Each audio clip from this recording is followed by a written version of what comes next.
Les doy la bienvenida a esta clase de herramientas de modelamiento UML. Mi nombre es Gabriel Flores Rosas y en la clase de hoy vamos a estudiar las áreas conceptuales de UML. Los principales conceptos relacionados con UML tienen que ver con los conceptos de la orientación a objeto, ya que es el objeto el componente básico de los modelos UML. El objeto se trata de un ente abstracto usado en programación que permite separar los diferentes componentes de un programa, simplificando así su elaboración, depuración y posteriores mejoras. Entonces podemos ver en el gráfico en pantalla el objeto, el cual está compuesto por el nombre de la clase, atributos y operaciones o métodos. Número 2. Los atributos son las características o cualidades del objeto y también se denominan propiedades. Número 3. Comportamiento son las acciones, aquello que el objeto sabe o puede hacer. El siguiente, número 4, tenemos los métodos, que son aquellas funciones que permite efectuar el objeto y que nos rinden algún tipo de servicio durante el transcurso del programa. Determinan a su vez cómo va a responder el objeto cuando recibe un mensaje. Número 5. Eventos son aquellas acciones mediante las cuales el objeto reconoce que se está interactuando con él. De esta forma, el objeto se activa y responde al evento según lo programado en su código. Número 6. Mensajes. Aunque los objetos se han de diferenciar claramente en una aplicación, estos se han de poder comunicar para poder trabajar en conjunto y construir así aplicaciones. Esto se hace posible a través de lo que se denomina paso de mensajes. Cuando un objeto quiere comunicarse con otro, lo que hace es enviarle un mensaje con los datos que desea transmitir. Y finalmente tenemos el número 7 con las clases. Las clases son agrupaciones de objetos que tienen atributos en común. Consta de una serie de métodos y datos que resumen las características de este objeto. Definir clases permite trabajar con código reutilizable, puesto que desde una clase se puede crear una instancia y así reutilizar el código escrito para este, sin tener que volver a escribir el código para la instancia. Los objetos que pertenecen a una clase se denominan instancias. Entonces podemos ver en el gráfico en pantalla y podemos apreciar la clase empleado que está en la parte superior de la imagen, que instanciada por la clase operario, que está un poco más abajo, y la clase gerente. Esto se debe a que tanto el operario como el gerente cumplen las características de un empleado, pero con funciones específicas.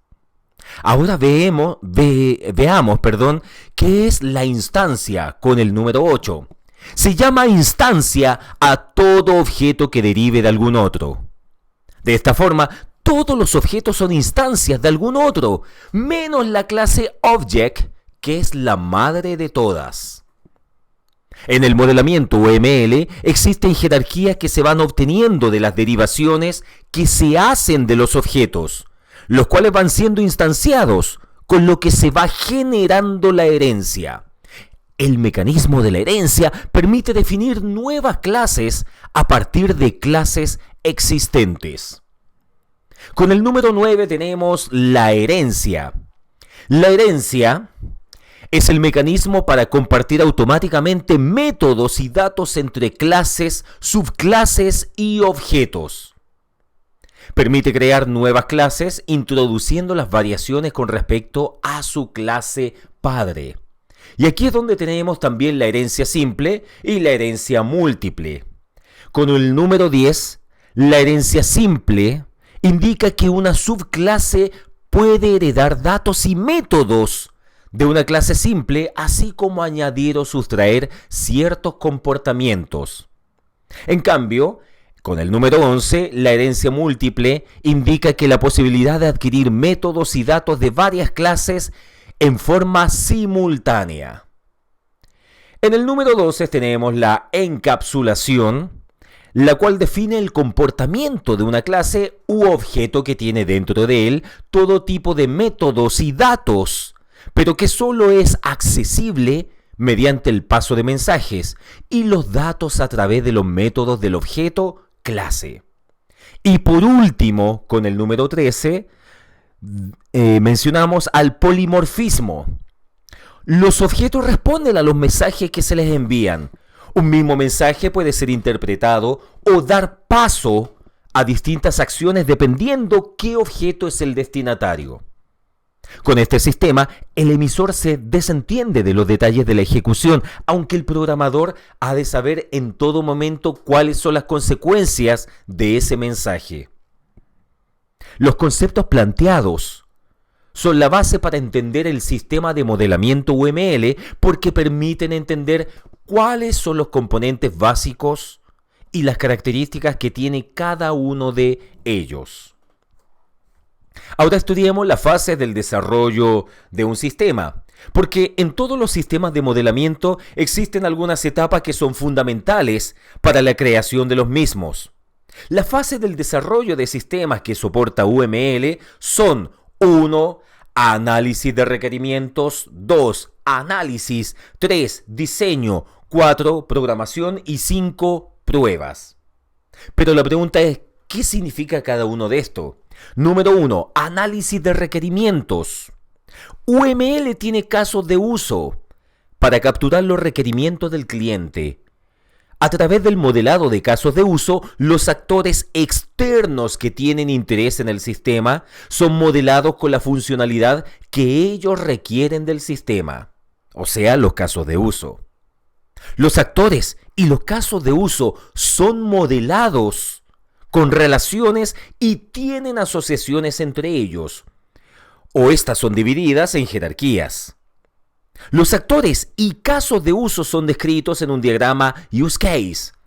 Cada use case o caso de uso es descrito en texto y especifica los requerimientos del cliente, lo que él o ella espera del sistema sin considerar la funcionalidad que se implementará. Un análisis de requerimiento puede ser realizado también para procesos de negocios y no solamente para sistemas de software. Número 2. Análisis. La fase de análisis abarca las abstracciones primarias, o sea, clases y objetos, y mecanismos que están presentes en el dominio del problema.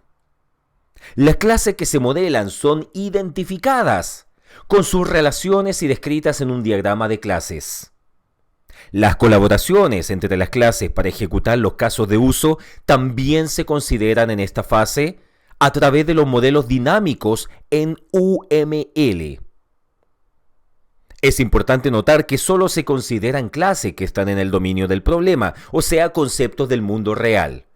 Y todavía no se consideran clases que definen detalles y soluciones en el sistema de software, tales como las clases para interfaces de usuario, las bases de datos, las comunicaciones, las concurrencias, etc.